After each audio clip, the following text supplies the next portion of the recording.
So just to be clear, you're not describing only a subtle energy practice. This is not a psychic practice.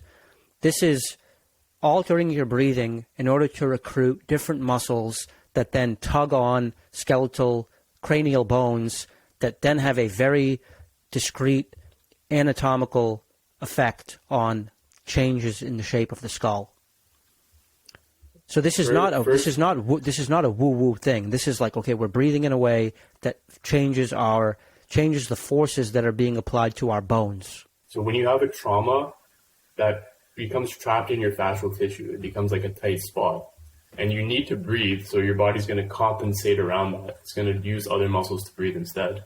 And when the compensations build up enough, it becomes visually evident. It becomes like destructive to your spine and your cranium. And so if you let go of those compensations, I think you should basically end up back at what the proper breathing mechanism is, which I propose is the SCM, diaphragm, and Psoas. So I'm sure many of the people who follow JawHacks have also been to your website, thegreatwork.org. Why don't you just fill us in on, who you are and what you're working on and some of your history as part of this community? Yeah, so I've been in the community for, I want to say almost 10 years now. And what had actually happened was Mewing, as it's called, that's a nickname that came out of forums. And there are forums that were quite toxic. And when I was in my late teens, I'd gone to the dentist and I just wanted to get my underbite fixed. And then they casually recommended a very, very serious surgery, right? Like double jaw surgery. It's not something, it's not a minor correction. It's like breaking both the jaws and you're glued together for a month. I thought that's insane. There has to be another way. I ended up finding Mewing through that. And although I love the topic and people seem to be really, really dedicated to talking about it all across the net, and it wasn't just, Lookism type people. There were people who were dealing with sleep apnea issues. There were people who were dealing with chronic migraines, chronic headaches, lots of issues. And I thought I had some experience in the past moderating forums. So I thought, look, this is a really important discussion. We got to make sure we can have this discussion somewhere that is chill, somewhere that people can have a proper amount of back and forth.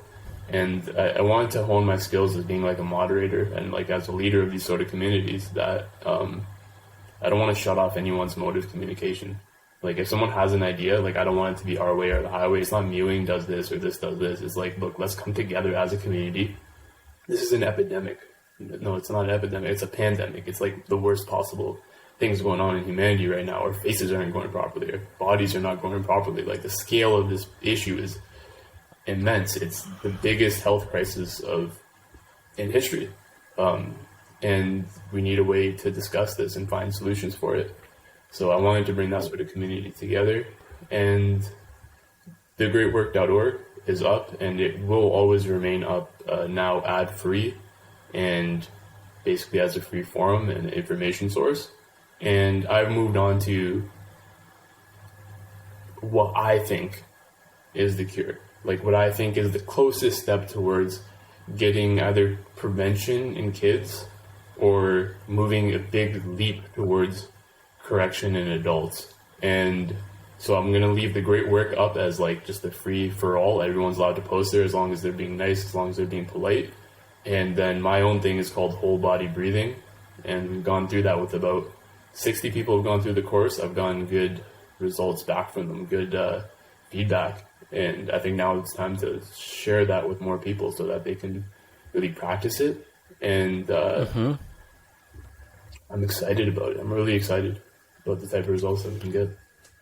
Awesome, man. Yeah, I mean, thegreatwork.org. And by the way, can you spell that for people? Because I've had some people tell me that they've searched for it and they can't find it through the regular Google bar. There's some dashes that are involved in that link. Can you just precisely, and I'll drop a link in the description, but go ahead and just tell people how they can get to that site, which is the more well-known, established kind of Mewing, jaw hacking forum that has been central to the community for the last at least 5 years. Yeah. If you're listening to this, you can type in tgw.1, and that's going to be the shorter link to get you there. Otherwise, it is The Great Work with a dash in between, the-great-work.org. That's part of the reason why we're going with a new name for the new project, because it's very difficult to explain that every time. But yeah, tgw.1 will get you there too if you need to just send somebody a quick link. And and before we move on from The Great Work, I want to just talk briefly about the history of the forums that Mewing emerged out of and what thegreatwork.org was a response to. And you mentioned Lookism, there's also Looksmaxx, but just can you distinguish or juxtapose what The Great Work was as compared to what some of those earlier forums that embraced Mewing were? Yeah, there was those, and I'll add another one, which is Break the Matrix, which is entirely unmoderated when I got there. And it was actually a really polite community. So initially when I started The Great Work, it was on, I didn't even advertise it on the other two forums that we mentioned. It was on Break the Matrix because the community there was so nice and so helpful. And it was just an unmoderated, like whoever created that website had long abandoned it. And their forum just accidentally happened to become like a place where people congregated to talk about this topic. And I thought, okay, well, who knows what's going to happen to this website? Like nobody owns it. So like, let me at least create a new place that everyone can move over to. And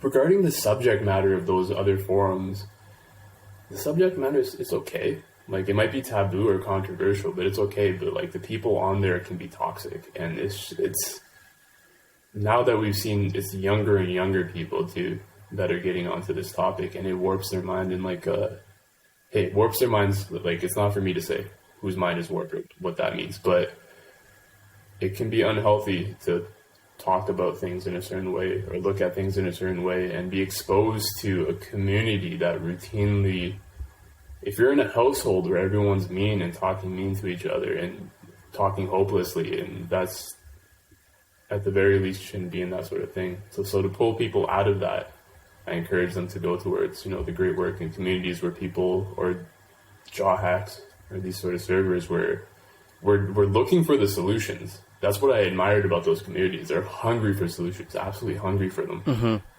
which is why Mewing and those things really took off there. The research level is intense. We want all that, but in a friendly community, especially somewhere where there are mature adults, like people that are more responsible, so that if younger people come on, then we can make sure they're not getting exposed to like nastier people. Like, no, not to say nastier people. I'm trying to find a body shaming. Body shaming. Or making people feel hopeless about situations, like especially when they're young. Yeah. So, shit, the connection is cutting. Yeah, so let's pick up where we left off. So, just my thoughts on the Looksmaxxes and the Lookisms are that I appreciate the blunt honesty to a degree, right? Because one of the issues that we have with jaw hacking and in this community in general is that there's ignorance with regards to acknowledging the problem. Like a big issue is that you go see a doctor, an ENT even, an orthodontist, someone who's supposedly a specialist in these issues, and they'll look at what's, to me, obviously an underdeveloped face, a narrow palate, and they'll say, oh, no, that's normal. And so they're giving people who could be better in terms of their health, in terms of their aesthetics, in terms of their facial development in general, a false sense of being okay. It's a low standard of health. And one thing about the sort of blunt honesty that you get from a Lookism or a Looksmaxx is that it's the complete opposite, which is that they are willing to call a spade a spade. Okay, but it goes too far in that it gets into like harsh body shaming. Okay, and a part of this is like just me being pissed because of the harsh shit that's been said about me on some of those sites. And I don't visit them regularly, but I've obviously seen it. But it's just too much, man. Like, and I appreciate that you could probably get thick skin from subjecting yourself to that level of brute honesty, but it's certainly not a platform that is going to go mainstream. It's too much. It's more like, 8chan, which is like, it's a caricature of what happens when free speech is truly like fully untethered free speech. Okay, it does not pass the test of like, so I'm a big free speech advocate, and I do not approve of social media censorship. Okay, and I'm not saying that these forums should be censored. But I do think that if you want a discussion to go mainstream, the discussion needs to pass a very simple test, which is like, would my aunt consider this to be an appropriate conversation? Right? My aunt would be perfectly okay having blunt, honest discussions about controversial topics. But when it gets to the level of like, fuck, man, that's harsh, then it doesn't pass my auntie test. And that's the problem with Lookism and Looksmaxx, is that it's just never going to be accessible to anyone who's part of polite society. So there needs to be a balance between social media censorship, beating around the bush, everyone gets a trophy, being totally ignorant about the issue and in denial, versus Lookism, 8chan, Looksmaxx, right? And I want those forums to continue to exist for the people that are, enjoy that vibe of the discussion. But there needs to be something else too, where doctors and sort of everyday, average Joe type people can be part of the discussion too. And that's what the greatwork.org was and is, and maybe JawHacks too. So I don't often get a chance to discuss those forums on JawHacks, and so I appreciate the ability to talk about them now with you. I agree totally about the vibe of the place, because it's okay to be objective. I think people are objective, but 8chan, 4chan, these are places that I have frequented in the past, and it's when the culture becomes one that is intentionally, they're trying to keep outsiders out, right? It's not trying to be a friendly forum. It's trying to basically, it's that way by design. It's that way when people want to be kind of shitty to others, they go to websites like that. So it's intentional. And there's also, I mean, it's almost like the energy of those places, like just being in them, it affects your energy. Just reading that sort of stuff, it affects your energy. And there's also something that I had written for people that were, like, especially young people, like, you have a reticular activating system. So, like, once you start noticing something, you start noticing it everywhere. You start seeing that pattern everywhere. So if you start just train your mind to see those really, really negative patterns, like, believe me, you're going to start seeing them. When it comes to Lookism or something like that, and they're telling you that this is the way the world is, and it's really harsh and unfair, and, like, everyone's going to treat you badly, like, because of Lookism, your brain will automatically start picking up those patterns way more than they otherwise would have. So when that person could have otherwise lived a healthy and, like, pretty good life, if they get those sort of patterns in their head early, or even at any point, their quality of life is going to decline unnecessarily. You can know about this stuff without having a decline in your quality of life or experience.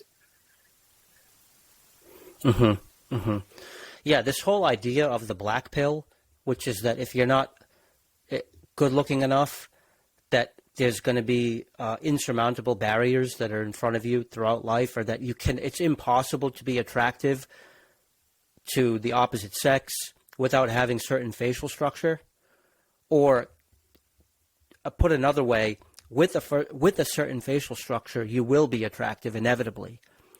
I disagree with that.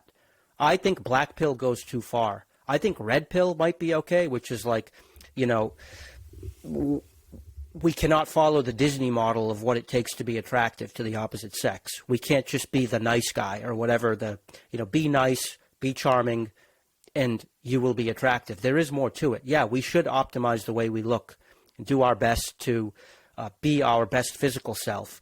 But my experience in the world of attraction, in like studying PUA to a certain degree, is that a man's attractiveness to the opposite sex is not certainly not exclusively based on the way he looks, right? Like I tell people all the time in one-on-one chats, you could be the best looking guy, but if your behavior is weak, if your personality is soft, you're not going to be attractive.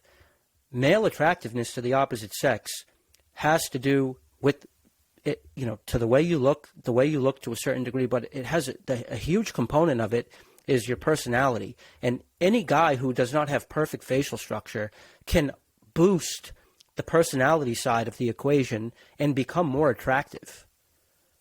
And there's a whole, you know, the whole PUA world, and I'm not talking about PUA and pickup lines and shit, you know, that I'm talking like developing yourself to be a better person, bringing value that's not just physical, being, you know, being a person who offers value in the world, right? Through your career or through your personality, bringing a sense of humor, bringing a sense of confidence. These are all things that can, objectively speaking, make you a more attractive male. So, yeah, this idea that male attractiveness to the opposite sex is exclusively to do with facial structure or, you know, gym maxing, I'm calling bullshit on that, and I always have. So that's another issue that I have with those communities. Can I ask you, like, when you see the demographics for like the channel viewership, I've noticed my skews like way male, like a crazy amount male, to the point where it's surprising where when you see a woman talk about, and it's like when a woman enters the conversation, and it's kind of surprising because you would expect for this sort of topic like to be maybe more woman dominated, because beauty and makeup and things like that are clearly woman dominated subjects. But what's been your experience like in the demographics that you've seen for your memberships and stuff like that? Or like people on calls? Oh man, if you go to my YouTube studio analytics, it says 100% male. So yeah, my demographic is primarily males, 25 to 35, but then there's some males 15 to 25 and some males 35 to 45.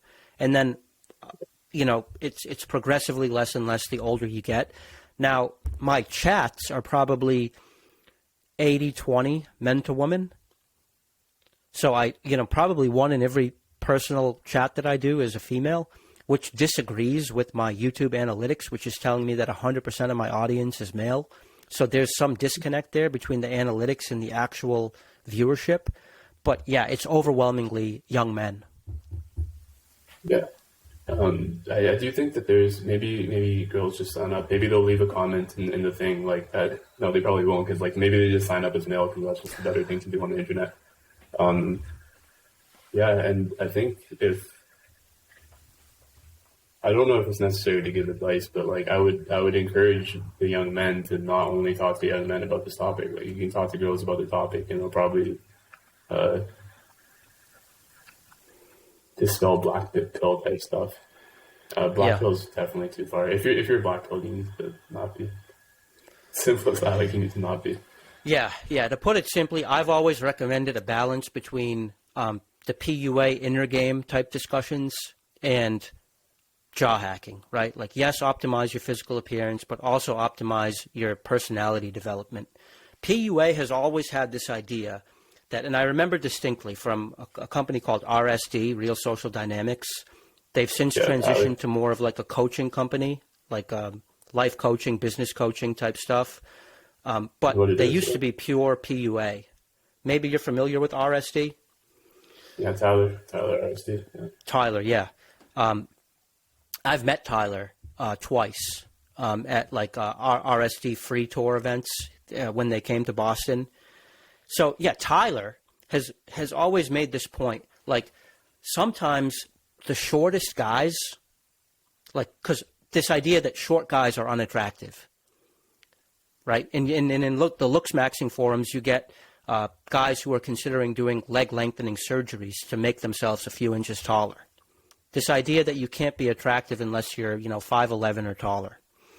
Tyler made this point like 10 years ago. Sometimes short guys are like the center of attention and the most attractive guys in the room. Why is that?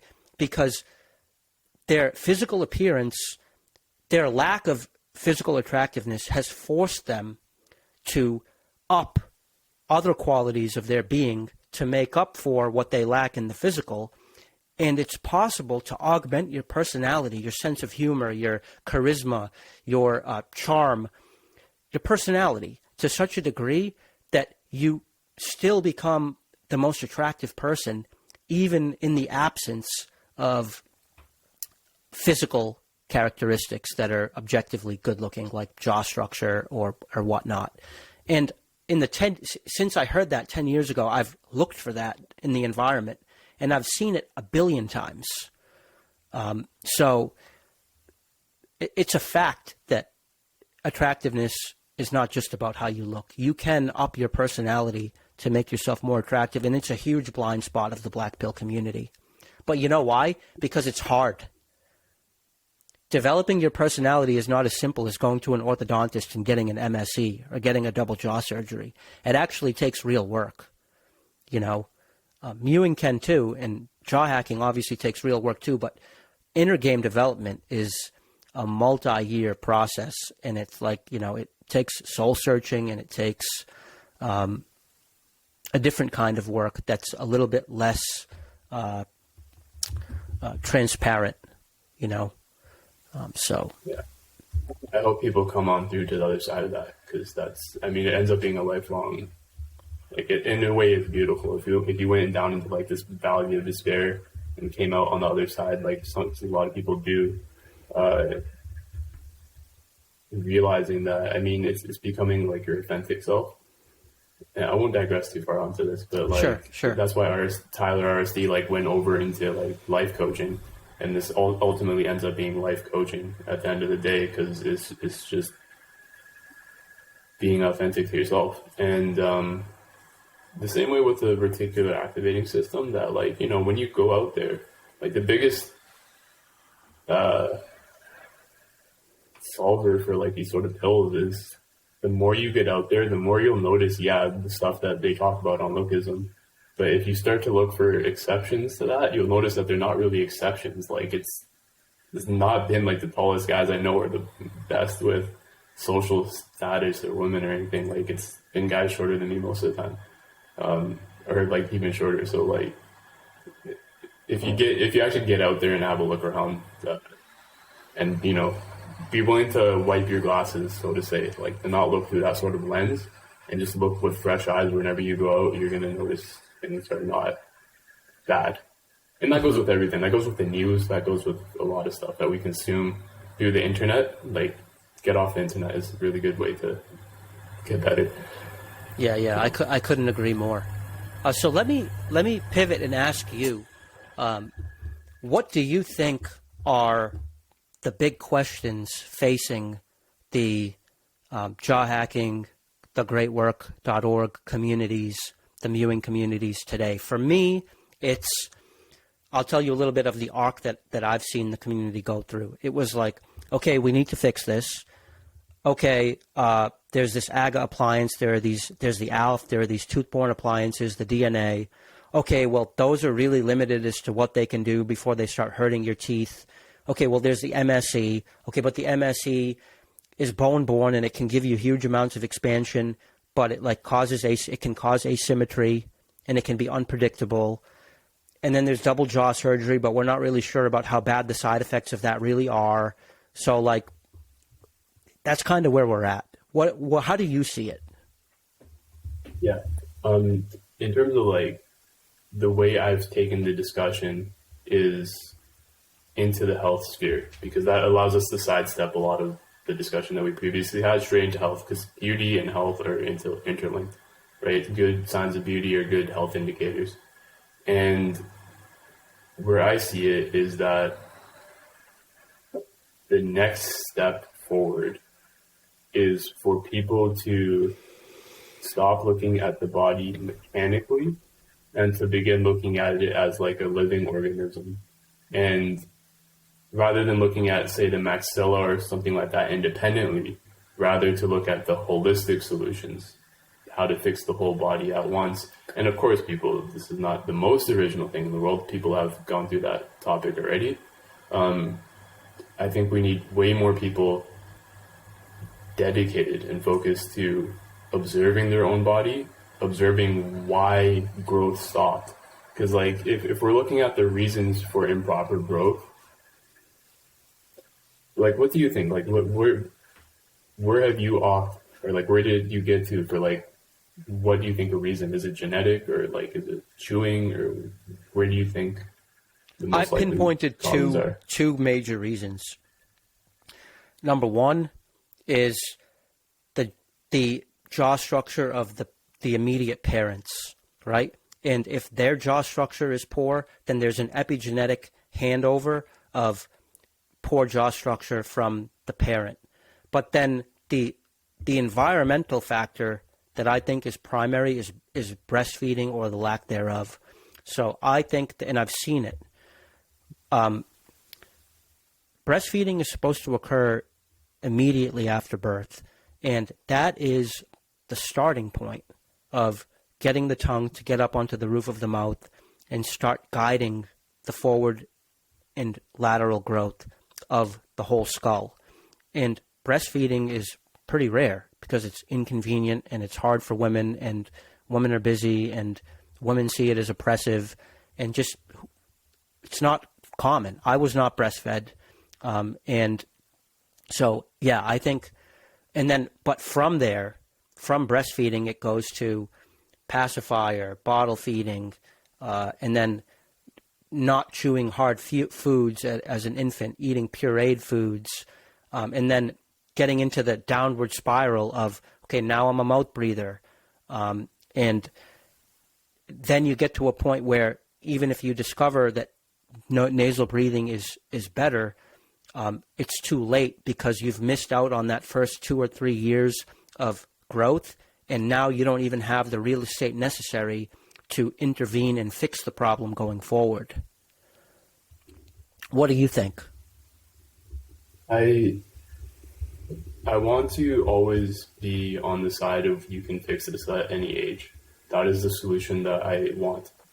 And in order to do that, there has to be, like, your body has to know how to grow properly. And of course, something inside, something must have happened to prevent that growth.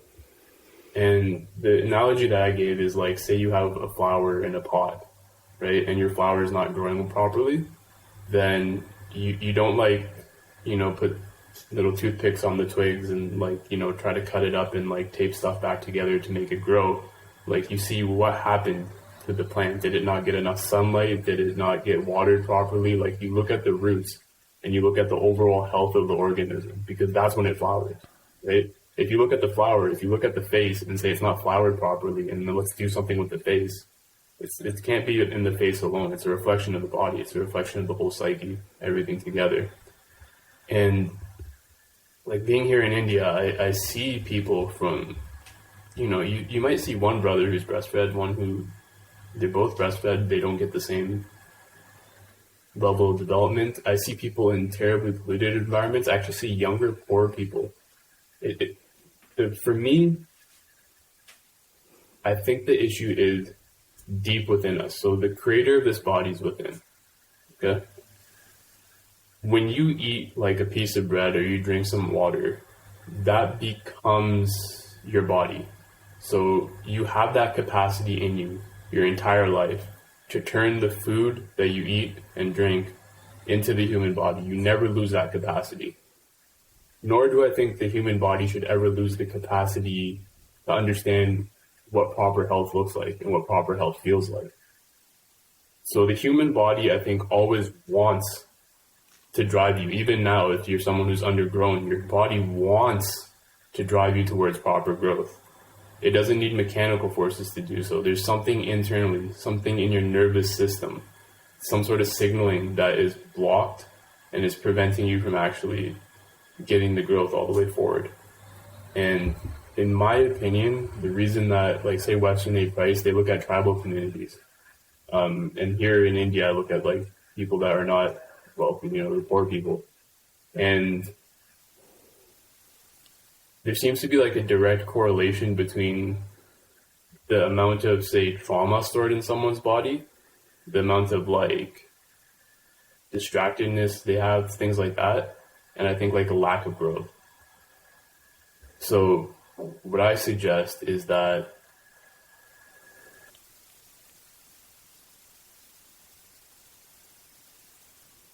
your entire body needs to be functioning properly in order to have proper growth happening in the face and in the skull. So to have the skull bones develop properly, there needs to be like a rhythm and like a movement and like a opening of the sutures. Like that needs to stay open. And if you have like a lot of tightness in your body, then your face cannot develop forward, your skull cannot grow properly. So the fascia that runs through the body is intertwined like this with your nervous system.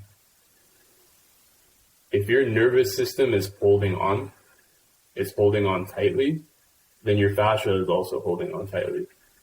And the place that shows up most obviously is going to be in the face and in the skull.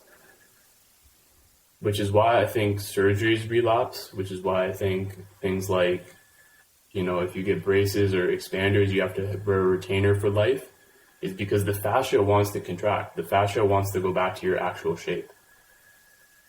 I don't think of the mind and body as separately, which is why I was interested in talking to you, because you've gone through training that specifically about this. I don't think the mind and the body are separate. So if you want to heal the face and the brain and the cranium and the spine and everything, essentially what you need to do is that you have a very tight body that you need to let go of and relax. I talked a bit all over the place, but I got this idea from like Eastern traditions. There's this idea of samkocha, which is like what the ego that you feel, what that is actually just a habitual sense of tightness in the body. And everyone is walking around with this habitual sense of tightness. Some of them manifest it in different ways. Some people may have a beautifully developed face, but like really bad problems in their lower back. Or some people might have, this is going a little bit further, but like diseases that show up in certain organs, say.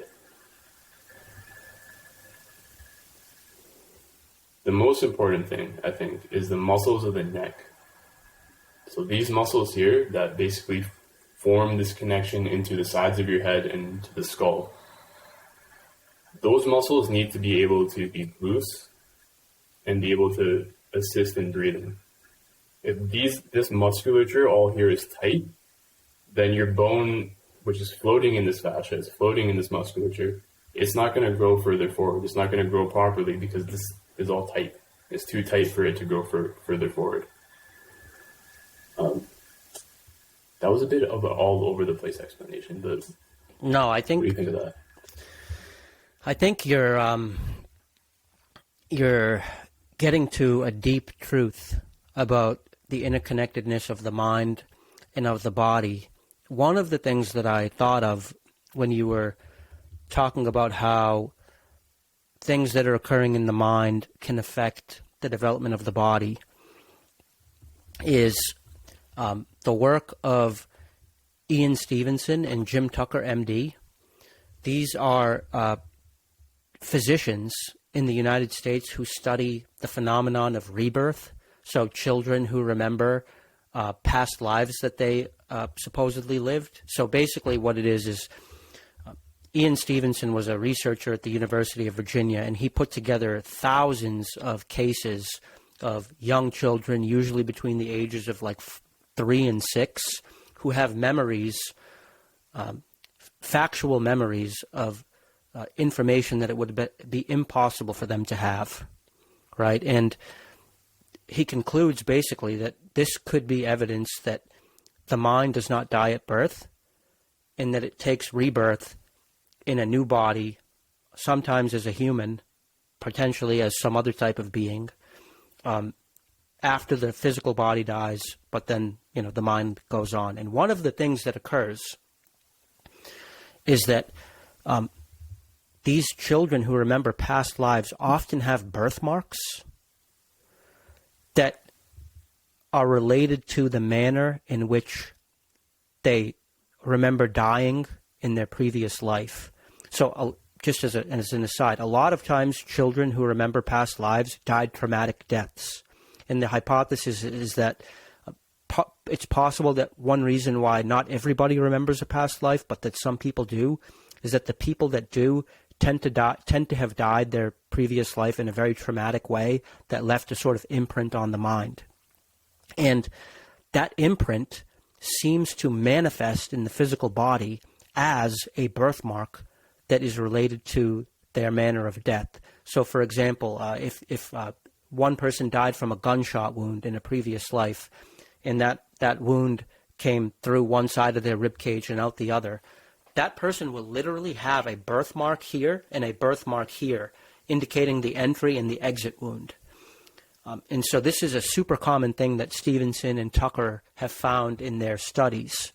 And by the way, I have spent hours on Reddit and elsewhere on the internet looking for people to debunk the work of Ian Stevenson and Jim Tucker and to try to explain it as anything other than evidence of rebirth.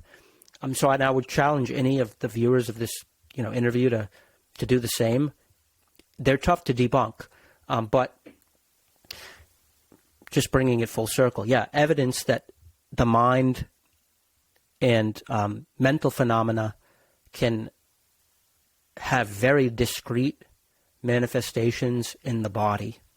And so the idea that tightness, trauma, can cause your facial development to be constricted, or to cause your shoulders to curl up, or to cause you to have muscle tension, I totally think that that's right on the money. And this is an example people can probably relate to, is that shoulders hunched up. So you can imagine that if you did get hurt badly, say in a heartbreak or something like that, and you did end up hunching your shoulders, all this neck musculature that is connected up into your face and into your skull, that's going to be habitually tight now. And bones respond to muscle stimulus. If those muscles are habitually tight and not letting the skull develop properly, then at the very least in children, those need to be let loose again. And in adults, what I've found, so this is the community we've been working with here, is that when people go into their body and they breathe into traumatic areas, so they'll find an area that has some sort of trauma and they'll breathe into it and release it, they end up getting clicks and pops in their skull as things adjust. And this is something that's been happening more and more for me, and then I teach it to other people without telling them what to expect, because that's an important part. Like if I tell them do this and expect this, they could be imagining it, whereas I just tell them what to do, and then they all report the same results, which is they can feel a tightness in their body, and actually it's quite claustrophobic when you can feel how tight your fascia and your body, how tense we almost all are all the time. You go into your body, you feel the tightness, and then as you release it, you get an emotional release, and you'll also get a physical opening. It could be in your body, like you might get a crack in your back, you might have a pop in your chest, or it's all connected together, so you end up getting a pop in your head, or an adjustment of the skull bone as well.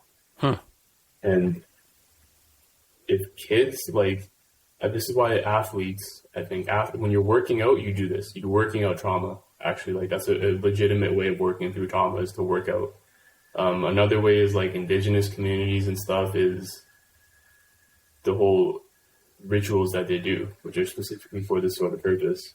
When you're poor, like you see kids in poverty, you're not on your phone and doing that sort of stuff. So even though they might have more reasons for trauma, they actually end up processing it. Whereas the kids that every single time you get uncomfortable, if you sit here, it's very hard for people to just sit, right? You get so uncomfortable because there's all this trauma in you. There's all this emotion in you. There's all this nervous energy in you. And it gets very frightening in ways. So you reach for the phone or you reach for a bottle or something to just numb it back down again. Whereas if you do something like yoga nidra, where you just sit or lay down and feel that tension, really keep feeling it until something releases, you get an emotional release, people cry or something like that, their emotions get way better, your life patterns change. But for the sake of our discussion, more importantly, is that you get like a physical release, and a lot of the time the physical release ends up being like a pop or a crack or a shift in the skull bones. Mm-hmm. So I think, acknowledging that there is definitely a mind-body connection, and that changes in the mind, perhaps catalyzed by certain breathing techniques, that those changes can have an effect on the physical body. I would imagine that what some people are wondering listening to this is that, okay, fine, I get that this is a thing, but is this really going to be enough for me to increase my intermolar width, or to grow my maxilla up and forward, or to significantly change the way that my face is shaped? Or is this a more subtle thing that is, if you wanted to have an impact on your actual facial bones, needs to be something that occurs at a very young age, right? So so coming right out with it, do you really think that this is enough to grow the face as an adult? For adults, I'd say we're on par with like devices like the ELF, or even possibly BioBlock and stuff like that. I think we're on par. Say the alveolar bone, which is the intermolar width, is your alveolar bone, right? And that's where the focus has been. If we push the alveolar bone apart, we're going to get growth. But I don't think that doesn't happen because they're looking at this part of the face. They're just looking at the maxilla. And the alveolar bone is very plastic. It does remodel, but it doesn't take the rest of the maxilla and the skull with it. Where we need to look, in my opinion, is at the cranial base. So your nasomaxillary complex is hanging off of the cranial base. And we need opening of the sphenobasilar junction and this area here. So rather than developing this, you actually have to develop this, because that's what all this is hanging off of. So that's what we need to target. This is also where your growth hormones, pituitary gland, and all that are. So in adults, I think we are getting results that are on par with a lot of, say, if you do craniosacral therapy, right? That's one thing that people have been trying. This is like doing craniosacral therapy to yourself as much as you want all the time. If you are doing an ELF appliance, I do think this will get you pretty much the same results as an ELF appliance. Things like BioBlock and things that increase intermolar width, what those do is they do remodel the alveolar bone, but they don't cause cranial remodeling, craniofacial remodeling, I don't think. So if anyone's doing those other devices, if they're doing it with devices, then I definitely think that they should learn to do this. They should find the tension in their body. They should find out where their body's tense and what's holding them back, and until the point where they can get pops and cracks and opening. Because if your sutures aren't open, if your circummaxillary sutures aren't open, you're not going to get any of the growth you want anyways. Even if you really put a device in there, and really like a surgical device to jam it open, that's possible. But if you're using a more gentle method, then you need those sutures to be open. And when your breathing is operating really well, then you can get the sutures back open, and you can hear them open and move and get pops and cracks and adjustments. Just to give an example of the type of forces we're talking about, is the training method tells you basically to use your sternocleidomastoid muscle. Right? It goes up from your sternum up to behind your ear. That's your mastoid process.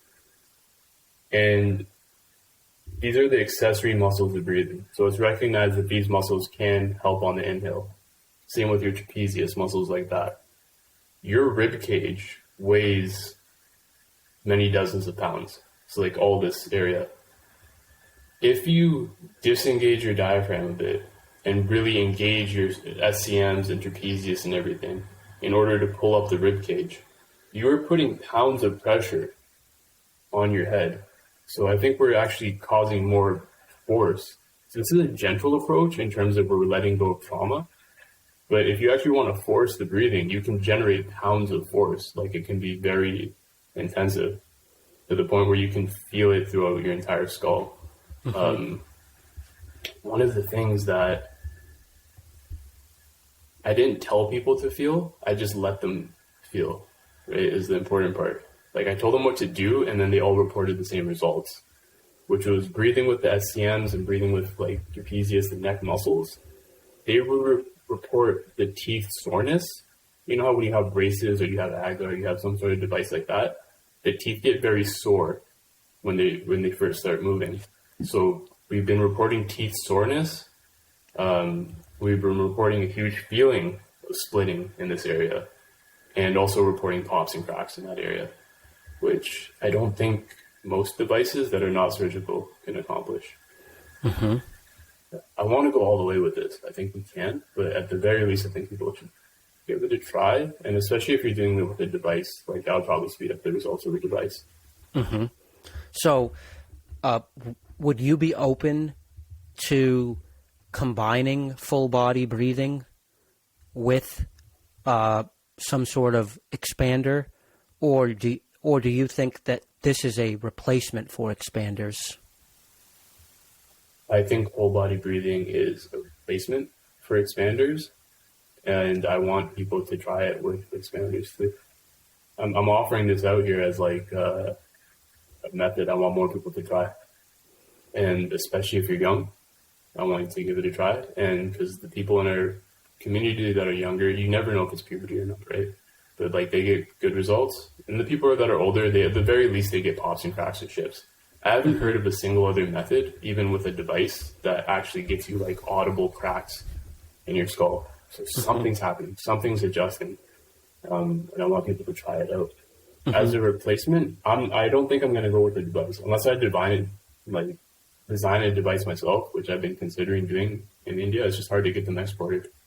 Unless I design a device myself.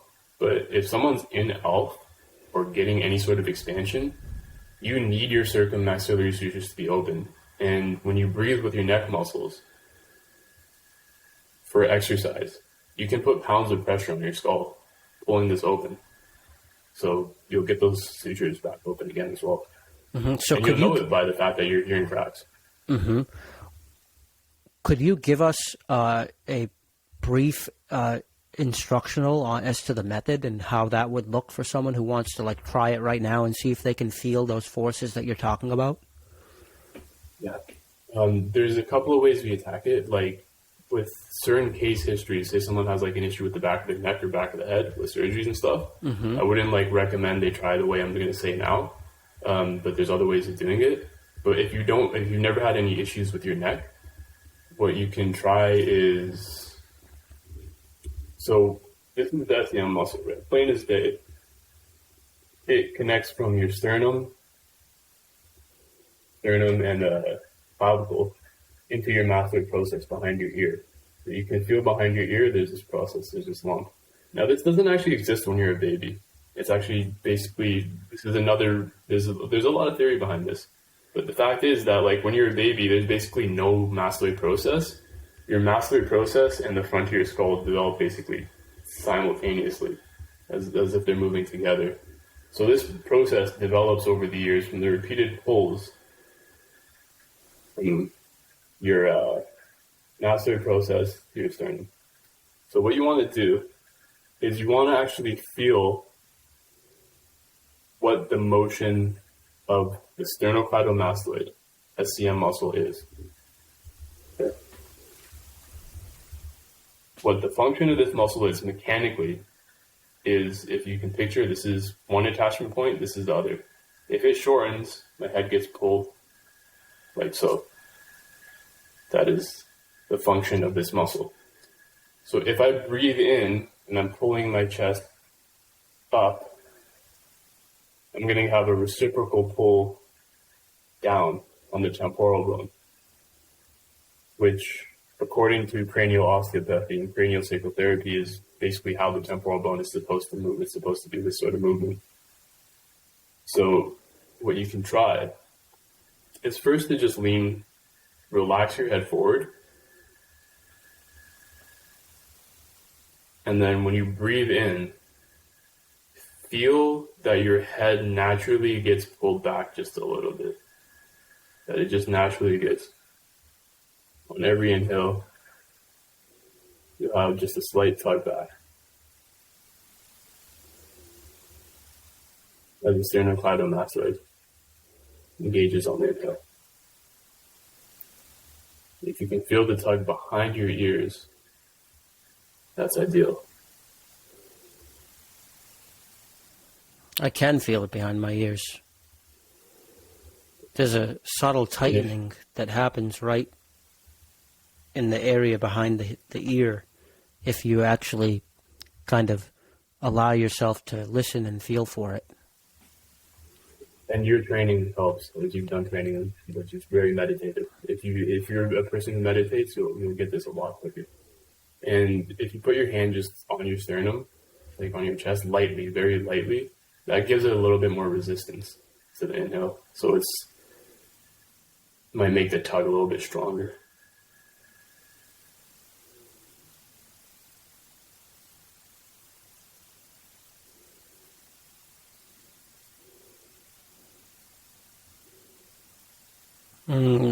I feel it a little bit.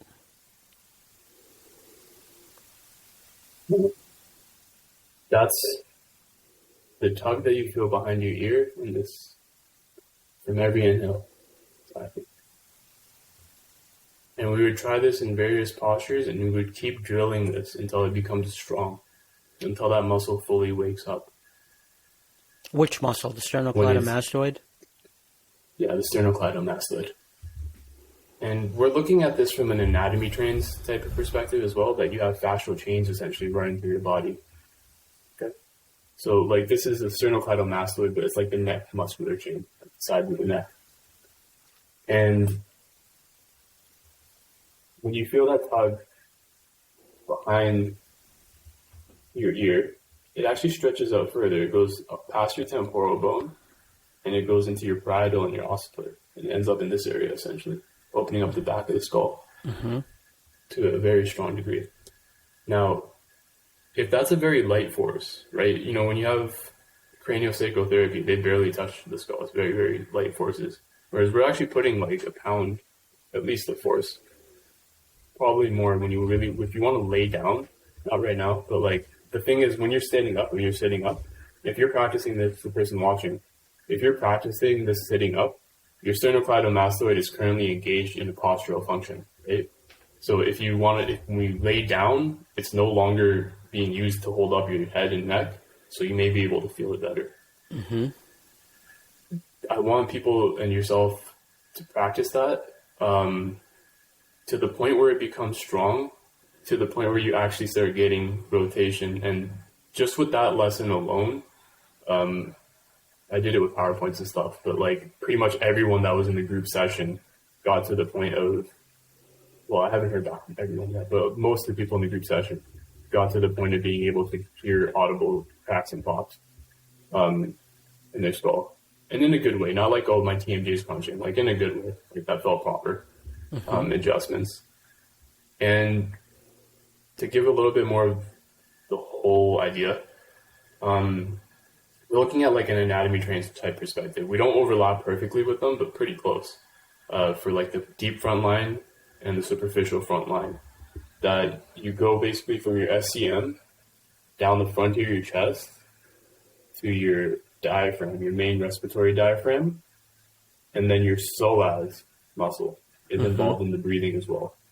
So this muscle is involved in the breathing, and your psoas connects directly into your diaphragm. And so if these muscles are the storers of trauma, which is why they're important, because if someone comes into the room right now and like a bunch of people start hitting you with sticks, right? You're going to go into a fetal position, which is SCM crunching up to protect the back of your neck, and the psoas crunching up to like protect your vital organs. So that fetal position, that flight or fight position, is basically your SCM and your psoas contracting. And when you get stuck like that, you haven't processed trauma, then I think your cranial rhythm, the natural thing that's supposed to pull your skull into shape, goes out. On top of that, there's the meninges inside your skull. So you have the tentorium cerebelli and the falx cerebri, which is the dura mater. It might not be the exact right term, the meninges at the very least. And the entire inside of your skull is coated with these meninges, which is like a tight fascia. Again, might not be the perfect terminology, but a very tight fascia. If these are tight, your skull bones aren't going anywhere. Like, it's basically the entire inside of your skull is coated with this stuff. And you can push as hard as you want. Everything will get pulled back unless those meninges let go. So this sort of loosening and opening is what we're trying to accomplish. That lesson, like right there, if people can get that and just practice that until it feels strong enough that they can actually feel it into their face. That's important. I shouldn't say that because usually I try to get people to do it first and then tell me what happens. But what happens is I get people to feel that, and then when they can feel this strong enough, then they can feel it into their face. And because, this is your temporal bone, then you got your sphenoid bone in between there, and then your face is hanging off of that. Mm-hmm. And then they get teeth soreness, diastemas opening up, things like that. Diastemas opening up has been like another major thing. Like a mid-palatal suture diastema? Yeah. And so your idea is that the body naturally has an expansive force within it, in that we just have to get out of its way, and then the skull will naturally expand? Bottom. And just so that I understand the technique, so we're trying to breathe in a way where where the sternocleidomastoid becomes involved in breathing rather than other muscles that are involved in breathing when we're holding trauma or when we're not paying close enough attention, and that the way to achieve the engagement of the sternocleidomastoid in breathing is simply to feel it and to propriocept it, to kind of put your mind on that muscle and feel it engage, and that actually helps it to engage? Or is there some other, what comment on that, please? In the same sort of philosophy as we might understand and like what craniosacral understands, I think everything breathes. I think your whole body down to the bone level, everything actually breathes on the inhale, and the whole universe breathes. But there's like the 80-20 rule. So I think 80% of the respiration is coming from your diaphragm, this connection from the diaphragm to the SEM, and then from the SEM down to your feet. So like as the Taoists say, like a wise man breathes all the way into his heels. So I think that's the primary mechanism. Of course, we know the diaphragm is a primary breather. Like that's well understood. I think the rest of that muscle chain is the sternum to the SCM, and then the psoas down into the feet. But aren't we already doing that anyway? Or are we not doing that already, and we actually have to bring mindfulness to it in order to begin doing it that way? I think everyone is doing it. So on every inhale, every muscle gets the impulse to breathe. However, say you had your heart broken, something like that, right? And you end up scrunching your chest forward. Mm-hmm. Your SCMs are going to turn off, essentially, like this neck musculature. Or say you have a trauma that is stored for people that have certain patterns, like it might be stored more on your right side, like mine is. And so you end up with like a very tight right psoas, tight right SCM, and then you end up with like an asymmetry in your face. Mm-hmm. So like you're basically you're unlearning a compensation breathing pattern. So when you have a trauma that becomes trapped in your fascial tissue, it becomes like a tight spot. And you need to breathe, so your body's going to compensate around that. It's going to use other muscles to breathe instead. And when the compensations build up enough, it becomes visually evident. It becomes like destructive to your spine and your cranium. And so if you let go of those compensations, I think you should basically end up back at what the proper breathing mechanism is, which I propose is the SCM, diaphragm, and psoas. Like that's the main core ones. And then it's like an as above, so below type of connection there too, with like SCM front to back, and then psoas front to back, which are like the only muscles that do that. They mirror each other. PRI understands that too. Do you advocate any other physical practices to complement this breathing method, like weight training or any kind of fitness, running, or is the breathing sufficient? That was my initial mistake, actually. About 8 months or so ago, when we started the project, now it's been 9 or more, I wanted the breathing to be the whole thing. And I still think it can be if you go to a cave in the Himalayas, which is why I came to India, although one thing, life follows you, right? So if you're running from your problems, you can run halfway across the world, they will get to you. So if you're sitting in a cave just meditating, I feel like the breathing can get you all the way there. But that's not what we do. What we do is we go out and we get triggered again. Like, we have certain pathways of trauma. We have certain, you don't even have to go out. You can just be sitting inside and you just piss yourself off. You have certain thought patterns and stuff. So short of developing that monk level, and I don't think you have to be enlightened to get like full correction. I don't think that's a tight correlation. But that was a mistake I had initially done, which was saying just the breathing alone. But now I do think intensive exercise, because that releases trauma. Stretching. You ever stretch so hard you want to cry? Like, it releases trauma. That's why I like sports and things like that. These are, and when they do trauma release exercise, was actually one of the first things that I pointed people at, because they took soldiers with PTSD and they have them work out their psoas muscle intensely until the psoas gets so weak that it can't like hold on anymore, and then they basically just start crying uncontrollably and releasing like memory, releasing traumas. The psoas muscle, if people try Googling it, it's spelt pretty funny. I think it starts with a P, right? Yeah, Psoas. And it's basically like the muscle that it's like in here, and then it runs up from like the inside of your hip bone up to your diaphragm. Is that right? So like it runs from like your inner thigh. From in here. Oh, from right here, right? From your inner thigh. All the way down here? Yeah, from your inner thigh. So like here. That's where the psoas muscle starts?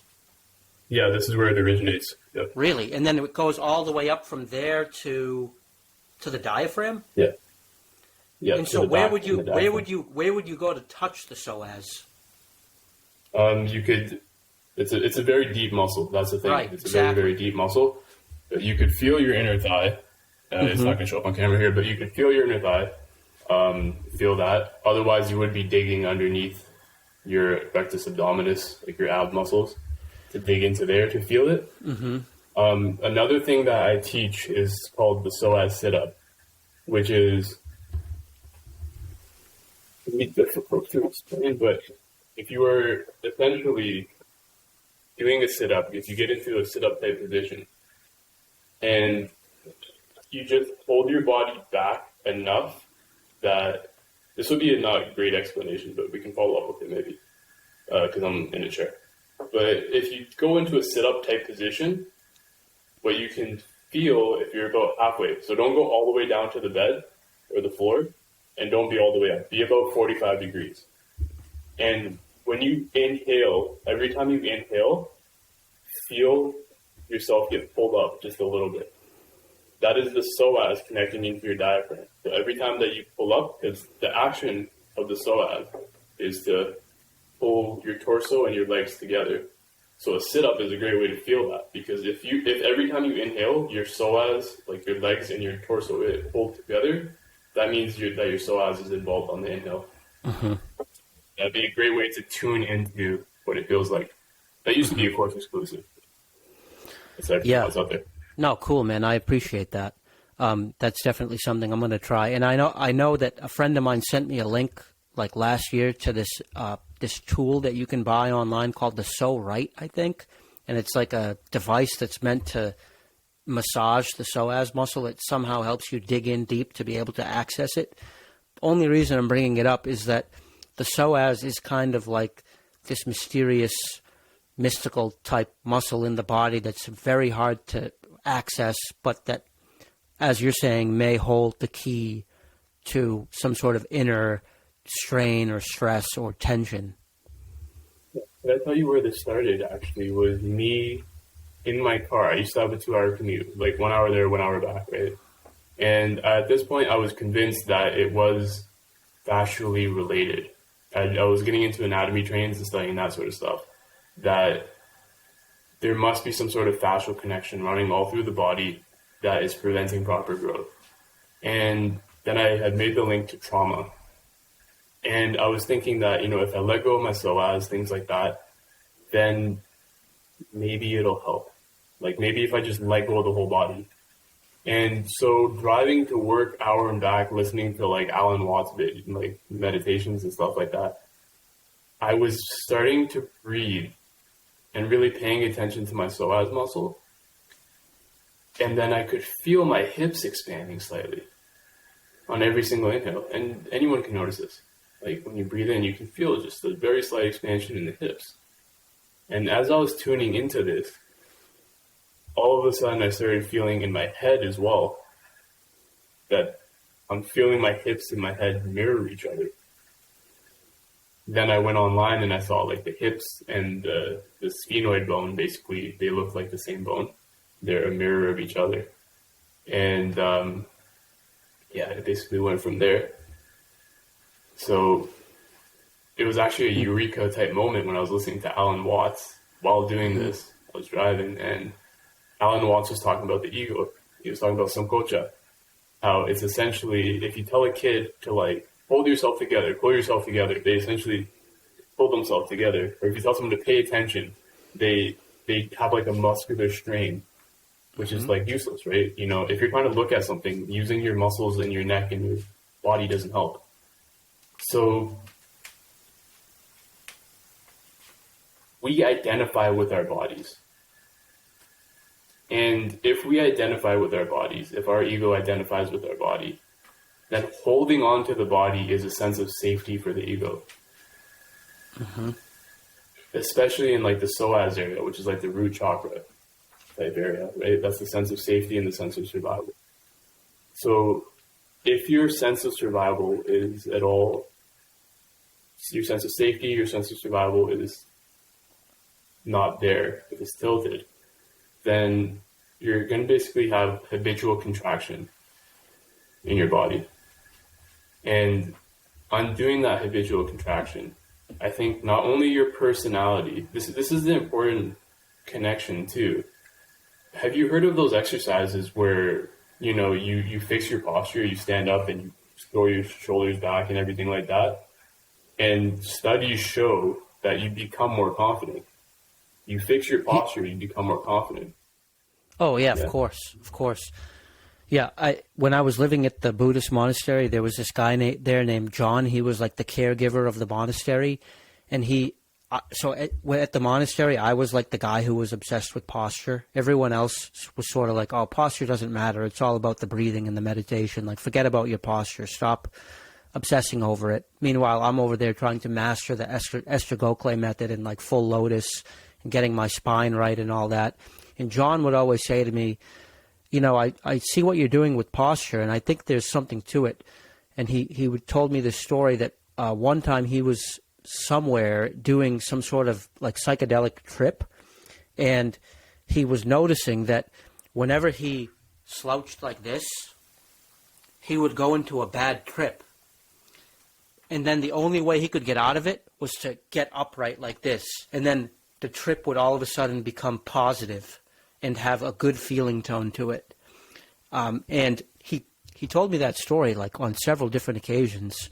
And he felt like that was some sort of revelation about the importance of posture to the mind state. They had people in a study as well that were workers, and they gave them a small laptop to work off of and a phone, so that whenever they're working, their posture had to be hunched over. And they found that these people stopped speaking up as much in meetings. They were less talkative to the coworkers and things like that. And then they switched them back to desktops and do all your work on a desktop in like a bigger cubicle and stuff. And then these people, immediately their personality started shifting back towards being more outgoing. And so if you want to change, I mean, your posture is your spinal bones, right? And life's a trip.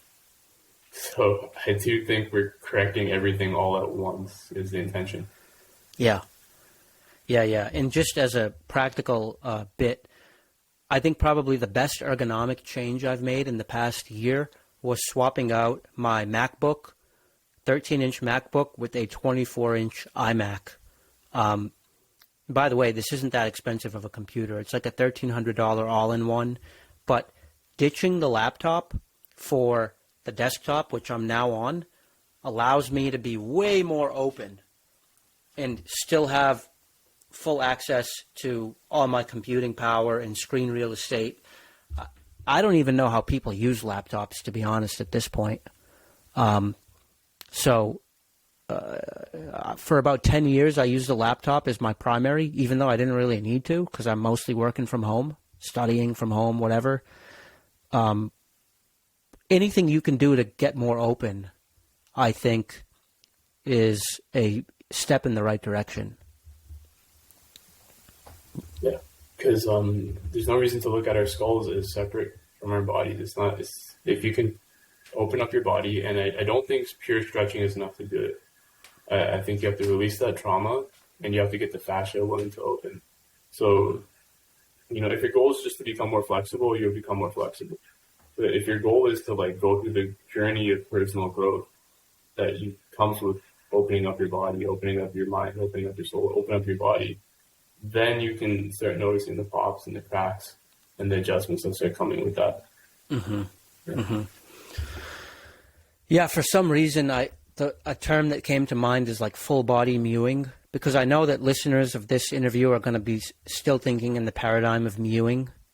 And so, yes, mewing is somehow part of what you're describing. I know it is. It has to be, because mewing, in my definition, is just natural facial and tongue posture and lip posture.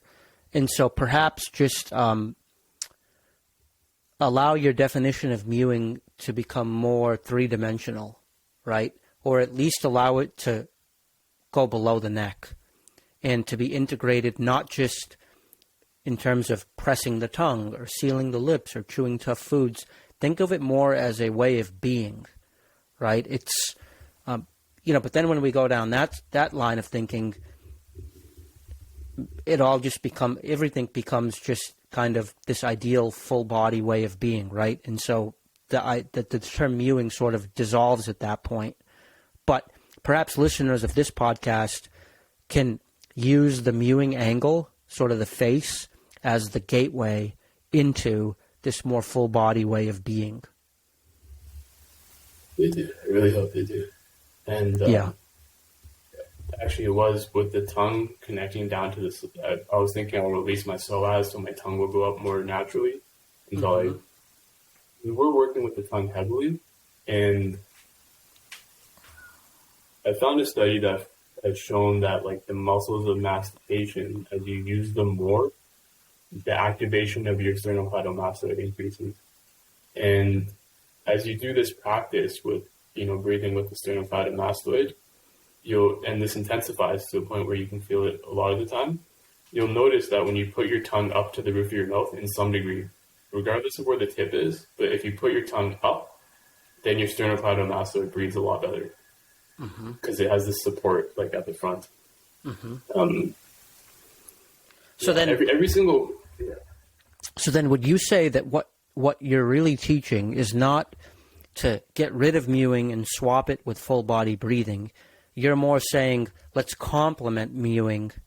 Let's complement these trainings that we're already doing with our tongue and our lips and our face and our chewing. Let's complement it with a shift in perception as to what's really happening here. Let's augment it with this full body breath energy, prana type angle.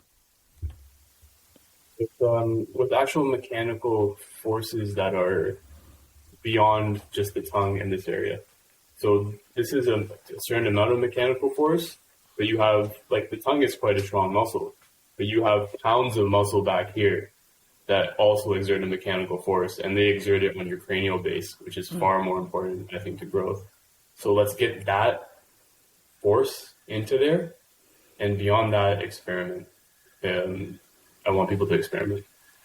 Good. Now, let me just drill down on something that I know people are still going to be wondering after they listen to you in this conversation. So, would you ever be open to, not for yourself, but would you ever recommend someone do an MSE, for example? If they have some sort of sleep apnea, if the house is on fire, like that's I have people that are in the training that are like, and I recommend that. So if the house is on fire, you got to put out that fire. And something like sleep apnea or serious airway issues is something you have to correct, because it's going to decrease your lifespan. Like, it will seriously decrease your quality of life.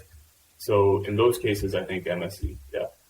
For other cases, I would tell people not to do it. I personally would not do it. Do you think that your method can take someone from an intermolar width, let's say a guy like me, right? 5'9", 150 pounds, intermolar width of 33. I don't have an intermolar width of 33, but imagine my general physique, but with a crunched maxilla at like 33 or whatever.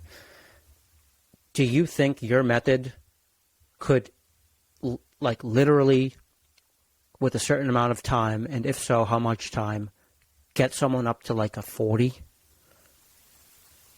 Yeah, when you millimeter feel the forces, intermolar width. Yeah, when you feel the forces that come with the breathing, it's like, I don't see how they couldn't.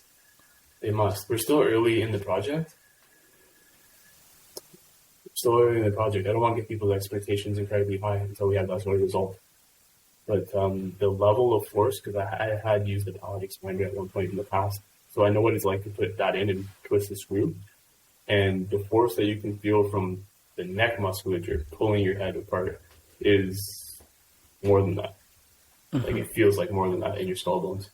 Mm-hmm. So if this isn't the fix, this is like the next biggest step to the fix. I think we're at the bleeding edge of like what we need to be doing. So just to be clear, you're not describing only a subtle energy practice. This is not a psychic practice. This is altering your breathing in order to recruit different muscles that then tug on skeletal cranial bones that then have a very discrete anatomical effect on changes in the shape of the skull. So this is not a woo-woo thing. This is like, okay, we're breathing in a way that changes the forces that are being applied to our bones. Yes. So first we do exercise in order to wake up these muscles and really get them feeling the feeling of pull and movement, and then that's when you're going to get skulls and cracks and pops and adjustments.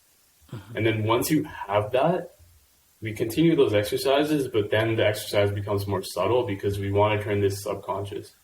We want to become like a natural breathing pattern, such that these are accessory muscles. So again, 80-20 rule. I think your diaphragm is supposed to be responsible for 80% of the breath, and then these accessory muscles somewhere around 20%. And so it's not like you're going to lift up your rib cage and just be breathing this way all the time, but at least to wake it up and at least to get the sutures open and mobile and cracking and stuff like that. And then once they're going, you take thousands of breaths every day. So thousands of times of like a pound of force, at least over the course of a day, should develop results. Mm-hmm. Mm-hmm. We already know that it does, because this mastoid process isn't there when you're a kid. It grows up through repeated touch. Mm-hmm. Mm-hmm. And double jaw surgery, again, something you would only recommend to put out the fire, as you put it?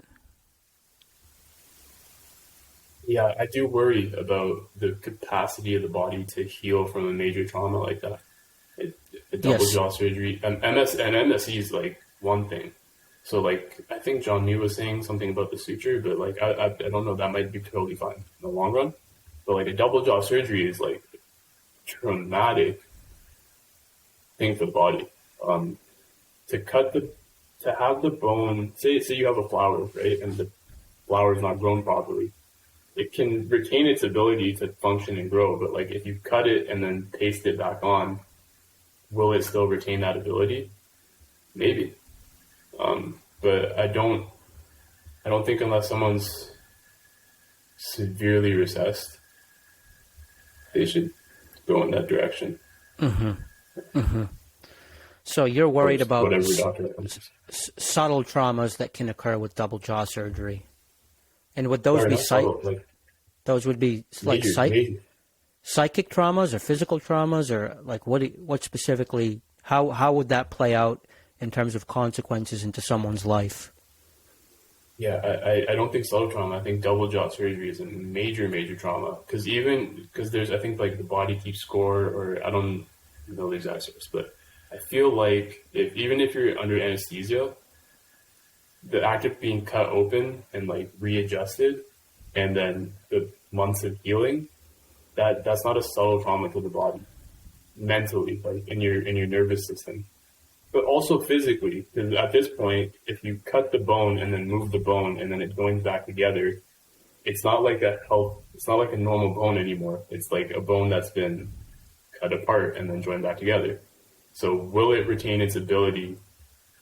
That's why I push people away. I didn't push, like I suggest to people at least, that in the future, say we find something to fix this permanently, like it's 100% working solution. It's possible that could only work in people that have not had their jaws cut in any sort of way, not restructured in any sort of way. But what do you imagine as a potential future fix to this? Some sort of like gene therapy or something? I think this is a potential future fix to this. This in the short term in conjunction with appliances. And then in the long term, I want people to experiment with this. I want people to go faster than me. In fact, I think there's people in the community that are going faster than me, improving faster than I am. I think this can be the long-term fix. And why don't you just go ahead and tell us how people can access your program and how to sign up, and like, you know, what it costs and what it looks like. Give us a description of your program. Yeah, so wholebodybreathing.ca is how they can get on a call with me. Hopefully it'll be .com soon, but someone's sitting on my domain name and they want me to pay quite a bit for it. If you go to wholebodybreathing.ca right now, you can get on a call with me, and we're going to really determine, because I want to do intensive training with people. Like, I want to give you actually a lot of time. I want to catch you up to where I am, at least, because we tried doing a course, right? Initially we had a course, and about 60% of the people could get it, and the rest weren't really getting it. And then I started doing group trainings, and then when we did group trainings, all of a sudden it started to click way more. And then when I had one-on-one training with people, every single session we're having like a major breakthrough. So I've decided we're going to go one-on-one. And so if you contact me, we'll find out where you're at and if this is a good fit for you. Because like I said, like Ron has done meditation practice. The people that are good at this are people that have already spent time. I actually did a session with a cranial psychotherapist, which is there's people that, of course, spend a ton of time focusing on their skull. And she just got it like that. Like immediately, I couldn't get her back on the call. She was just like laying on the floor enjoying it. So I got to find that you are someone who's done the meditation, who has realistic expectations, who wants to actually get back to me about your results. We can work intensive together. Get on a call with me if you're interested in that. And it does cost.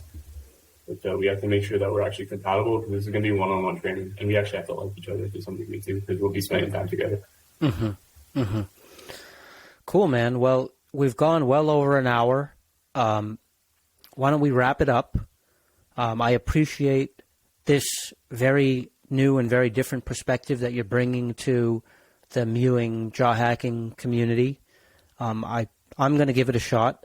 I certainly think it's worth it to others to think in terms of this type of program, especially because I know the power of subtle energies and changes in breathing and how important they can be to health. I guess maybe I've never even considered as to how my breath work in the past has contributed to my own development in the past few years, probably more than I realize, right? And I'm curious to see how people are going to react in the comments below to some of the stuff you're saying, right? I'm very curious to see how open my audience is to, breath work and more subtle approach to our development. Okay, and I'll give you a chance. Yeah, go ahead. I would love people to work with me, but again, when it's your breath, it's not a device. Like once the cat's out of the bag in terms of how breathing works, it's not something I can control either, right? So like if you're in the comments, if you're watching this video and you really start breathing with your SCM, like wake up that muscle, get it to the point where you can start feeling it throughout your skull and getting pops and cracks and stuff. And I mean, after that would be also a great time to work together. And I think everyone should give this like the best shot, absolute best shot that they can. Mm-hmm. Cool, man. All right, man. I really appreciate that. I wish you the best of luck in your new endeavors and in your new line of research and thinking. I think it's very promising, and also best of luck to you in your travels in India. Thank you so much for the idea of the JawHacks podcast, dude. What you're doing is absolutely good. Absolutely good. Cool, man. All right, man. Hey, keep in touch, and we'll talk soon. Okay. Thank you.